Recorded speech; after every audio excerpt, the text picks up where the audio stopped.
Robert Redford is gone.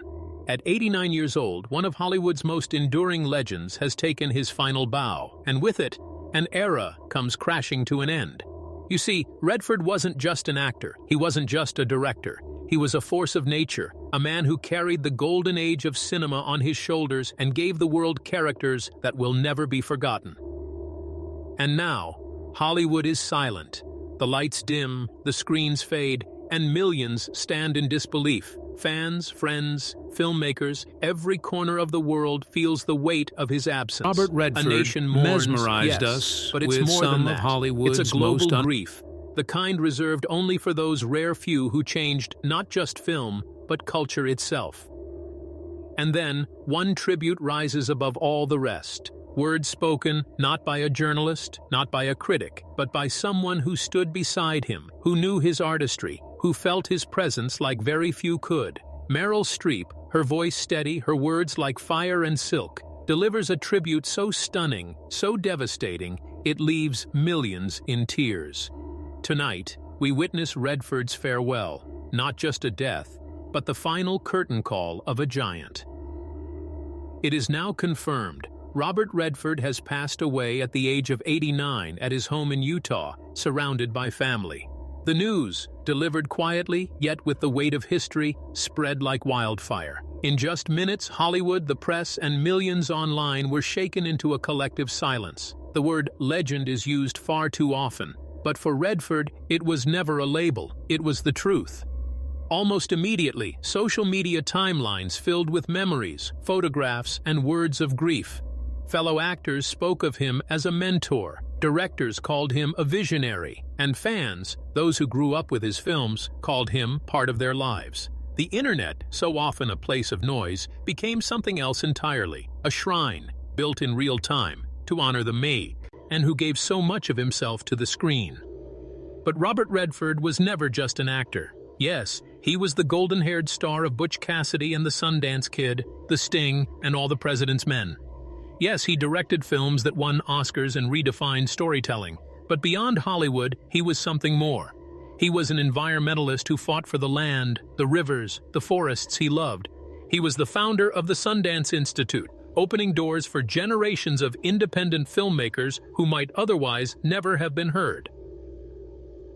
That's why this story matters.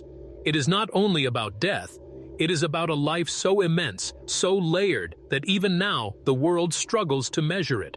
His passing isn't just a Hollywood headline, it is a moment of cultural reckoning. Because when Robert Redford leaves the stage, something larger goes with him. A bridge between the old world of cinema and the new, between the beauty of the natural world and the fragile future we now hold in our hands. Robert Redford is gone, but his shadow still looms, vast and unforgettable. Robert Redford's story begins far from the Hollywood spotlight, in Santa Monica, California, where he was born in 1936. His childhood was marked not by glamour, but by struggle. He was a restless boy, bright but rebellious, and as he entered his teenage years, he fell into drinking. The habit cost him dearly. A baseball scholarship to the University of Colorado, his ticket out, his golden chance, slipped through his fingers. For a moment, it looked like Redford's future might vanish before it ever began. But there was something inside him that refused to fade, an artistic drive, an itch that could not be silenced. He traveled, he painted, he searched, and in New York City, he found the stage. The young man who once seemed lost in bars and street corners now poured himself into acting classes and theater auditions. Slowly, painfully, he began to carve out a place for himself. His breakout came on Broadway, where his striking presence and quiet intensity caught the eye of critics and directors alike. Hollywood came calling, and soon Robert Redford was on screen. Yet it wasn't instant superstardom, it was a steady climb. Small roles, supporting parts, and then Butch Cassidy and the Sundance Kid. Released in 1969, it paired him with Paul Newman in what would become one of the most iconic buddy films in cinema history. Suddenly, Redford wasn't just another actor. He was the face of a new era. The Sting, The Way We Were, All the President's Men, each role cemented him further as both a box office draw and a cultural icon. But Redford never settled for stardom alone. He turned to directing, pouring the same relentless passion into filmmaking as he once did into acting. In 1980, his film Ordinary People stunned the world, earning him the Academy Award for Best Director. Yet even this wasn't enough. He envisioned something larger, a space where young, daring voices could thrive outside the machine of Hollywood. From that vision, the Sundance Institute was born. The Sundance Film Festival would grow into the beating heart of independent cinema, changing the industry forever. Robert Redford was never just a star. He was a builder, a visionary, a man who carried stories, his own and others, to the world, leaving a mark far deeper than fame alone. Behind Robert Redford's golden smile and the glow of Hollywood stardom lay a life defined as much by heartbreak as by triumph. The world saw the charm, the rugged good looks, the effortless confidence on screen. But what they could not see, what he rarely spoke about, was the weight of personal loss that shadowed his entire journey. Redford knew grief early. He lost siblings, a reminder from childhood that life was fragile, fleeting, but nothing compared to the pain of 1959, when his infant son, Scott, died at just 2.5 months old. The loss was unbearable, the kind of tragedy that rips holes through the fabric of a family. Yet Redford carried that sorrow quietly, never letting it define the way the world saw him. Years later, the blows kept coming. His daughter's partner died unexpectedly. His beloved son James, known as Jamie, endured a lifetime of health struggles, liver disease, surgeries, setbacks. For decades, Robert lived with the quiet dread of a father watching his child fight for every breath. And then, in 2020, the unthinkable came to pass. Jamie died at just 58 years old. To the world, Redford was the elder statesman of cinema. In his private life, he was once again a grieving father, haunted by loss. These wounds shaped him in ways the public could barely imagine. Redford became fiercely protective of his private world. He gave performances, yes, but he guarded his life with a steel wall, rarely letting cameras or interviewers pass the polished surface. Stardom was the mask. Beneath it, he carried grief like a stone in his chest, refusing to let it be spectacle. And yet, despite it all, his response to tragedy was not withdrawal, but creation. Rather than allowing sorrow to extinguish him, he poured his energy into art. Every film he made, every role he took, every project he championed carried traces of that hidden weight. Perhaps that is why his characters felt so real, why they carried silence, struggle, and humanity beneath their lines. Beyond the screen, Redford's determination found a new expression in Sundance. The festival was more than a stage for independent film. It was a refuge, a place for new voices, struggling artists, those on the margins of an industry obsessed with glamour. Redford knew what it meant to fight, to stumble, to face loss. Through Sundance, he offered others the chance to rise. And so, a paradox defined his life. The world saw the glamour, the red carpets, the Academy Awards, the unforgettable roles. But behind the scenes was a man, marked by grief, scarred by loss, forever balancing his private sorrows against his public brilliance. That contrast between the legend and the man gave Robert Redford's story its depth. He was not simply Hollywood's golden boy. He was a survivor, a father who buried a child, a man who buried his pain, an artist who still chose to give again and again to the world. And that, more than fame, more than awards, is why his death hit so hard now. Because Robert Redford's brilliance was born not only of talent, but of resilience.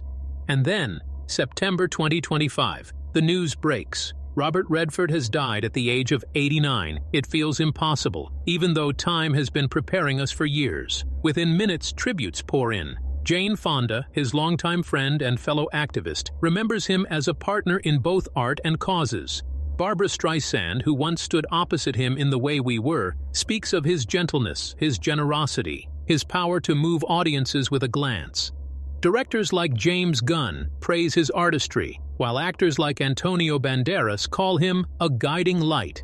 Even political leaders, those who rarely stop for Hollywood, pause to honor a man who gave voice to issues far beyond the silver screen. But among the countless words of mourning, one tribute rises above the rest. Meryl Streep, measured, elegant, devastating, writes, "One of the lions has passed. Rest in peace, my lovely friend."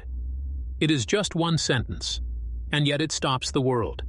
Streep's words carry not only grief, but recognition. Recognition that Robert Redford was not just another actor, not just another star. He was one of the lions, a king of his craft, a figure whose roar echoed far beyond the walls of Hollywood. Their bond was forever sealed on screen in Out of Africa, a film that became a masterpiece of romance, sweeping audiences into a timeless love story. Streep and Redford's chemistry was electric yet restrained, an intimacy woven not from words alone but from glances, silences, the quiet ache of two souls connecting. To this day, the film remains one of cinema's purest depictions of love, and it was their union, her strength, his quiet depth, that made it eternal. So when Streep calls him my lovely friend, it carries a truth few can articulate. She knew the man behind the legend. She knew the lion behind the mask. And in her tribute, she gave voice to what millions felt. Robert Redford was not simply gone. He was leaving behind a roar, a legacy, an echo that will live as long as cinema itself. In the days following the announcement, Redford's family released a quiet but firm statement. There would be no Hollywood spectacle, no circus of cameras. His funeral would be held in Utah, on the land he loved, among the mountains and the silence that shaped him. It was fitting. Robert Redford, the man who guarded his privacy so fiercely in life, would be honored in the same way in death. But beyond that private farewell, Hollywood now faces the reality of life without him. For decades, Redford was not only a star, but a compass, an artist who pointed the industry toward integrity, toward truth, toward beauty.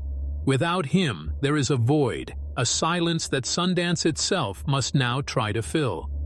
For the festival he built, his absence is not just symbolic, it is seismic. Independent filmmakers around the world know that without Redford, many of their voices might never have been heard. His death leaves them both grieving and determined to keep his vision alive. And it is not just the film industry that mourns. Redford's influence spilled far beyond cinema. He fought for the environment before it was fashionable. He spoke out for justice, for honesty, for the fragile beauty of the natural world. Politicians, activists, and cultural leaders across the globe mark his passing as the loss of a voice larger than film, a voice of conscience. From Hollywood to Utah, from Washington to the smallest village where his films were once projected on worn screens, Robert Redford's absence is felt. A giant has fallen, and the world is left measuring the shadows he leaves behind. Robert Redford's life cannot be contained by headlines. It was a life of striking beauty and unshakable vision, yet also of quiet pain and private grief. He was the golden boy of American cinema, yes, but he was also a man who carried unbearable losses, who turned sorrow into fuel for creation. His story is not one of perfection, it is one of resilience, of refusing to be broken, of finding a way to give even when the world took so much. Through his films, through Ordinary People, through Out of Africa, through every role that etched itself into history, Redford gave us not just entertainment, but truth. Through Sundance, he gave generations of young dreamers a chance to stand, to speak, to be heard. He stood apart, courageously, defiantly, and in doing so, he reshaped cinema itself. And now, with his passing, the reflection becomes clear. As Meryl Streep so perfectly said, one of the lions has passed. Redford was more than a star. He was a lion of cinema, a force whose roar will echo as long as stories are told, as long as images flicker on screens, as long as we need art to remind us who we are. And so the question lingers, haunting, impossible to ignore. If Robert Redford, the Sundance Kid himself, could still surprise the world with his vision, what will we do to honor that spirit of independence he gave us?